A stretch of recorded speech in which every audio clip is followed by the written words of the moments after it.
This is the Killeen Books podcast. I'm reading from my collection of short stories, There Is a Season.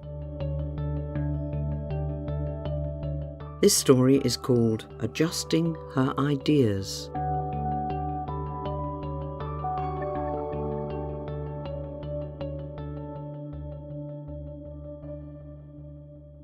What say you, Mary?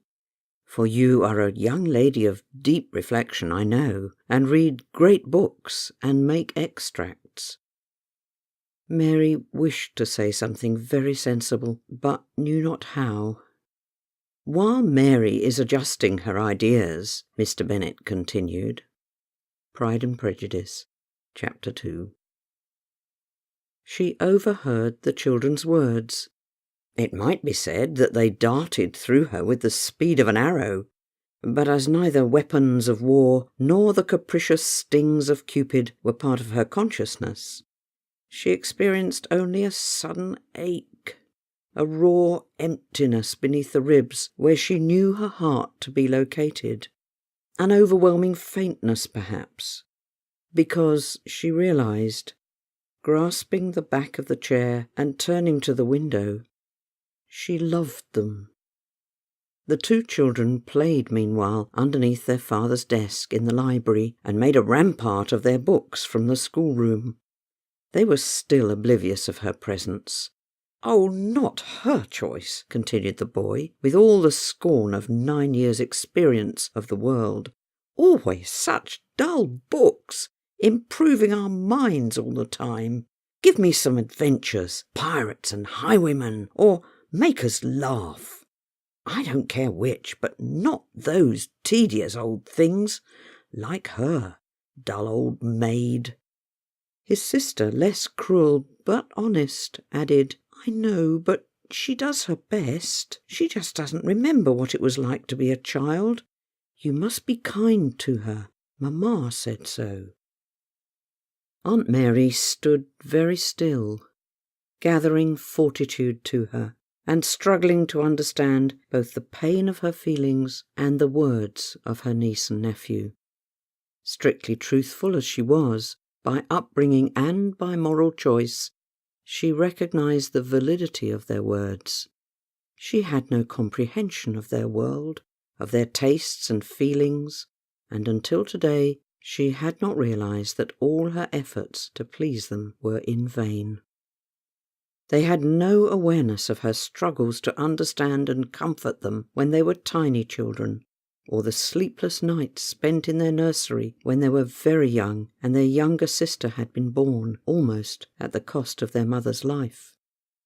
Until this moment she had never recognized or admitted to herself how much of her own heart had come alive in the moment when she had first seen them. Twins, placed laughingly on her lap that day in the morning room when she had come to visit. And now the door had sprung open and could never be closed. She knew herself as a creature of emotion, whom no rational or moral precepts could ever wholly satisfy again. In the library, the long windows defying taxation drew in the afternoon light, and motes of dust were fixed and transfigured in its brightness. The shelves of learning reached to the ceiling, their gilded bindings catching odd gleams of sunshine.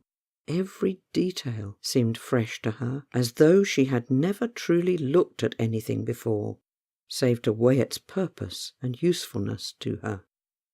Suddenly it seemed, but it may have been many minutes later, the children scrambled up, knocking over their castle of books, and seeing her across the library, came to her where she stood near the window. "Aunt Mary," the boy said, and to her surprise he looked at her as he'd always looked, frank and cheerful and essentially kind.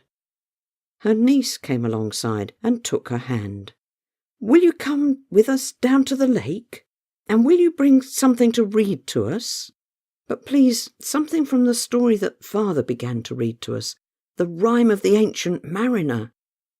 She let herself be tugged by the hand, knowing in her mind that they wanted her company so that they could venture further than their usual boundaries, knowing too that the story they requested was unfamiliar to her, as was the book they thrust into her hands, Lyrical Ballads by William Wordsworth and Samuel Taylor Coleridge.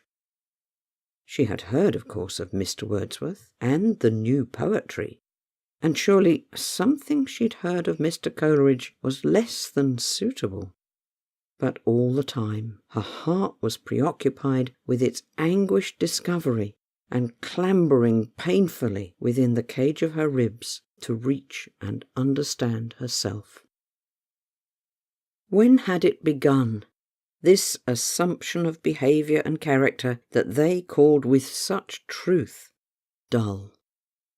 Had it always been so? She thought of her childhood, coming swiftly after two such pretty and animated little girls, Jane and Elizabeth, and she so plain and solemn. Then she remembered the next two came in quick succession, and they too lively and mischievous.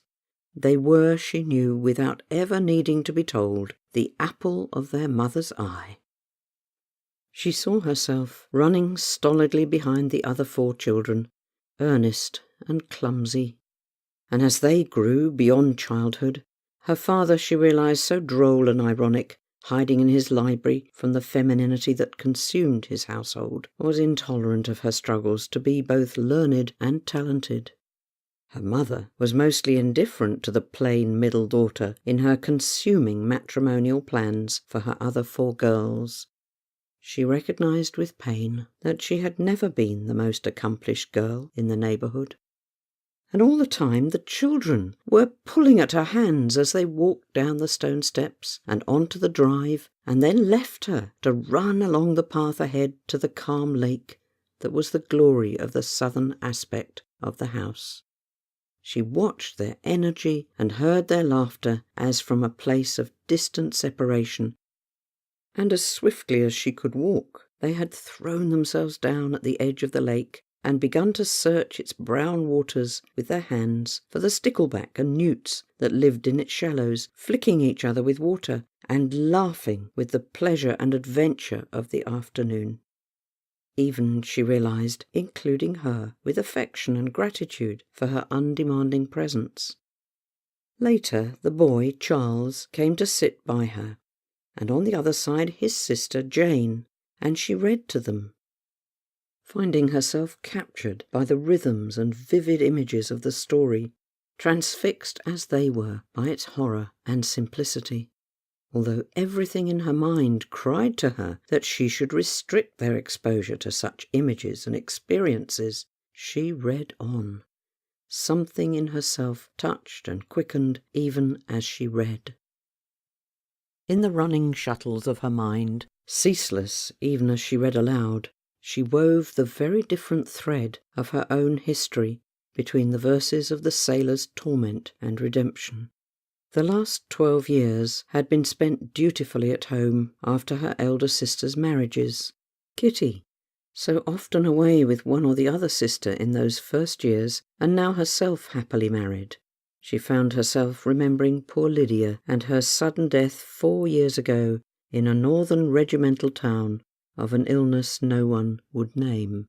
Her death had overcome her mother with excesses of grief, and in its aftermath she had become more nervous, more foolish and unmanageable. She had learned to sit alongside the bedside of irrationality and had watched it dwindle into fear and sickness. Her mother had died within a year of Lydia, and her father, staying now with one or other of his daughters, and most comfortable, she realized, here at Pemberley, where the conversation was witty and informed. She lived here too, the unmarried daughter, haunting the library for copies of safe and familiar volumes of sermons and essays, and the ordered intellects of Pope, Goldsmith, Dr. Johnson. She played the pianoforte, quietly, when she was sure it was not be a nuisance, aware of her sister-in-law's superior talents. Without self-pity, she brought to her mind thoughts, feelings, memories. to a mind that she had trained to eliminate all that she had identified as frivolous. She now began to see this process of true reflection and the identification of feeling as essential. They had reached the end of the story, heads bent together as they shared the last verses. The boy's imagination was captivated by the intensity of images, of death and spectres, voyages in seas of wondrous cold and burning sun. His sister, excited and moved by the pity of it, and touched with the love expressed for man and bird and beast. And she, sadder and wiser perhaps, but enriched with a new self-knowledge and with a capacity for love that felt as though a seed had awoken in the earth, breaking into leaf and flower within a day. Who knows, she told herself, perhaps I may even discover happiness, love and happiness of which she had never dreamed. Dreams had not been admitted to her old world. As the afternoon wore away and the children became tired and hungry after their game of hide-and-seek, they drew close to her again and took her hands to walk back to the steps. Her own hands felt warm and live, responding so differently from their previous inflexible and dutiful grasp to the touch of the children's fingers. Perhaps they sensed the lightening of her heart. They flashed quick smiles of gratitude, courteous bobs of "Thank you, Aunt Mary," before they sped back to the house where their father waited to greet them. Mary wandered away from the steps, towards the little plantation where she could sit and allow herself to ponder the events of the day and the cataclysm of feeling that had taken place within her own heart, the admission of pain and love, the releasing of old strictures, the recognition of the fragile defences that she had built so carefully against the world, so that her plain and ordinary nature might be hidden behind her laboured accomplishments. The clouds turned to rose and amber as the sun moved close to the horizon, and she stayed to watch the growth of the level, long shadows of the ancient oaks and huge elms that ruled the park. There was a great clarity of light. She gazed on the stillness of the lake, mirroring now the brilliance of the setting sun. Colour deepened. All around her she became conscious of the song of birds, and over in the wood the deep rasp of crows gathering together. This stillness, this knowing of herself, consumed her for many minutes. They had left the book with her as they ran off, and she turned it in her hands, a thin volume of verse. Its slimness outweighed volumes of its classical predecessors as she began to read it with newly awakened vision. Phrases caught her eye, words that hitherto would have been meaningless self-indulgence, folly. And bring no book, for this one day we'll give to idleness. Idleness? Never, never had she given in to such a word, such an indulgence. Mary smiled. She turned the pages. Lines written in early spring, when pleasant thoughts bring sad thoughts to the mind. She would have dismissed such an illogical thought, but now it awoke in her new feelings, a new knowledge. To her fair works did nature link the human soul that through me ran, and much it grieved my heart to think what man has made of man. She found herself wondering what he had meant, this young man, Mr. Wordsworth. What had he seen in nature and in humankind that she had missed?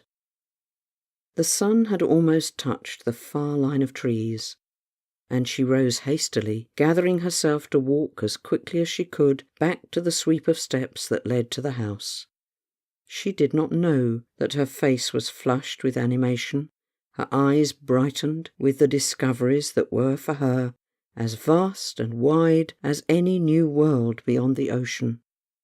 When she entered the house, the children came to her immediately, newly confident and affectionate, and brought her into the drawing-room before she had time to remove her bonnet. "Papa," they cried, tumbling into his arms, "we read the story. Aunt Mary read it to us." "You read The Ancient Mariner to them?" her father exclaimed. "Yes, indeed I did," she responded, "and found it full of wonders, as is this whole volume. If I may, I would like to borrow it and understand the writings better." She turned to her sister. "Dearest Lizzie, I have had such a very happy time with your children this afternoon." She stopped, aware that her spontaneity had surprised them all, especially herself. "I must go and dress for dinner," she exclaimed, and fled the room before her sister could rise from her chair to embrace her. You have been listening to Adjusting Her Ideas from the book There Is a Season, read by the author Janet Killeen and produced by Duncan P.B. For more stories, please subscribe on iTunes or from wherever you get your podcasts.